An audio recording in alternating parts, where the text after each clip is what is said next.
బంగ్లాదేశ్ మాజీ ప్రధాని షేక్ హసీనా మరణశిక్షకు అర్హురాలని నిర్ణయించటానికి అక్కడి ట్రిబ్యునల్కు 130 రోజులు సరిపోయింది. 135 పేజీల ఛార్జిషీట్ చేత ధరించి 3 సభ్యుల ఈ ట్రిబ్యునల్ ఆమె ఎన్ని దుర్మార్గాలకు పాల్పడిందో ఏకరో పెట్టింది.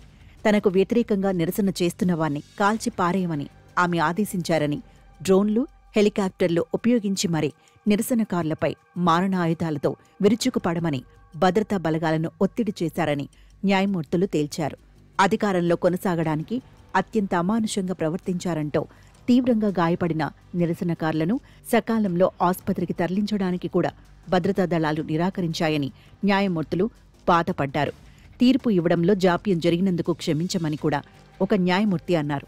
తీర్పు వెలువడగానే యూనిస్ ప్రభుత్వం హసీనాను తమకు అప్పగించమని డిమాండ్ చేయటం, మన దేశం పొరుగు దేశాన్ని పొగుడుతూనే అసలు విషయాన్ని నాంచివేయడం చూస్తూనే ఉన్నాం. ట్రిబ్యునల్ తీర్పు ఎలా రాబోతోందో ఊహకు అందందేమీ కాదు అని హసీనా కుమారుడు గతంలోనే వ్యాఖ్యానించారు. ట్రిబ్యునల్ విధించబోయేది మరణశిక్ష అని కూడా అన్నారు. హసీనా సైతం తీర్పుకు ముందు ఓ సందేశాన్ని విడుదల చేస్తూ తీర్పు ఎలా ఉన్నా బాధపడవద్దని తన అవామీ లీగ్ కార్యకర్తలను కోరారు.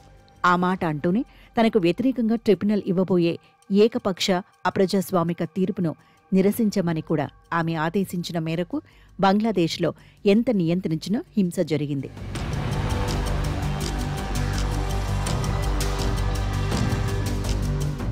సరిగ్గా 50 ఏళ్ల క్రితం జరిగిన సైనిక కుట్రలో తండ్రి, తల్లి, 3 సోదరులను కోల్పోయి 6 ఏళ్ల పాటు భారత్లో ఇందిరా నీడన తలదాచుకొని తిరిగి స్వదేశంలో కాలూని అధికారాన్ని చేజిక్కించుకున్న హసీనా గతం ఇప్పుడు అందరికీ గుర్తుకు వస్తోంది.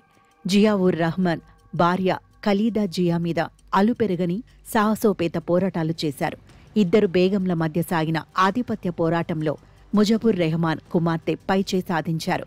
గద్దెనెక్కిన 5 ఏళ్లలో మళ్లీ దిగవలసి వచ్చింది. కాని ఆ తర్వాత అధికారాన్ని శాశ్వతం చేసుకోవడం ఎలాగో ఆమెకు తెలిసొచ్చింది. ఖలీదా సహా బీఎన్పీ అధినాయకుల నిర్బంధాలు, ఆ పార్టీకి అండగా ఉన్న జమాతే వంటి ఇస్లామిక్ ఛాందస శక్తులను అధికారికంగానూ అనధికారికంగానూ హసీనా చీల్చి చెండాడారు. హసీనా పాలనలో బంగ్లాదేశ్ వేగంగా వృద్ధి చెందింది. మౌలిక సదుపాయాల ప్రాజెక్టులు పూర్తయ్యాయి. పేదరిక నిర్మూలనలోనూ మంచి పేరు తెచ్చుకుంది. కాని అధికారాన్ని సుస్థిరం చేసుకోవడానికి ఆమె అనుసరించిన అనైతిక విధానాల మీద విమర్శలు కాదనలేనివి.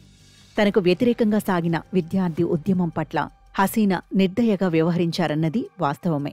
ఆ తర్వాత ఆమె దిగివచ్చినా అప్పటికే పరిస్థితి చేజారింది.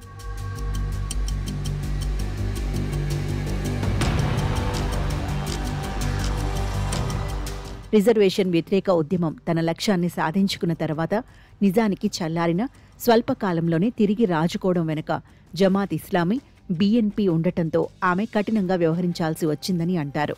పాకిస్తాన్ ఒత్తిడి కారణంగా అమెరికా, దాని మిత్రదేశాలు కొన్ని ఆమెకు పూర్తి వ్యతిరేకంగా వ్యవహరించాయి. ఆమె ఢిల్లీ పారిపోయి వచ్చిన తర్వాత బంగ్లాదేశ్లో అప్పటి నుంచి ఇప్పటి వరకు సాగిన పరిణామాలన్నీ ఆమె పట్ల ఏ శక్తులు ఏ లక్ష్యాల సాధన కోసం కత్తికట్టాయో తెలియచెబుతాయి. గృహ నిర్బంధంలో ఉన్న ఖలీదా విదేశీ చికిత్సతో ఎన్నికలకు సిద్ధపడటం, వేలాది మంది జమాత్ యోధులు జైళ్ల నుంచి బయటకు రావడం, ముజబుర్ రెహమాన్ విగ్రహాలను మాత్రమే కాదు, ఆయన ఆధ్వర్యంలో సాగిన విముక్తి పోరాటాన్ని సైతం చరిత్ర నుంచి చెరిపేసి అప్పట్లో ఊచకోత కోసిన పాకిస్తాన్ను ఘనంగా ఊరేగించటం చూస్తూనే ఉన్నాం. ట్రిబ్యునల్ తీర్పు వరకు ఆగకుండానే యూనిస్ ప్రభుత్వం ఎప్పుడో ఆమె పార్టీని నిషేధించి ఎన్నికల్లో పాల్గొనకుండా చేసింది. అధికార వ్యవస్థలన్నీ కలిసికట్టుగా ఆమెను భౌతికంగా అంతం చేయడానికి ఇప్పుడు సిద్ధపడుతున్నాయి. దేవుడు ఇచ్చిన ప్రాణాన్ని ఆయన మాత్రమే తీసుకోగలడు. అప్పటి వరకు ప్రజల కోసం పనిచేస్తాను అని హసీనా తన కార్యకర్తలకు ధైర్యవచనాలు చెబుతున్నారు. కానీ 50 ఏళ్ల తర్వాత మళ్లీ మన దేశంలో తలదాచుకున్న ఆమె తిరిగి బంగ్లాలో కాలూని యుద్ధం చేయగల అవకాశం లేనేలేదు.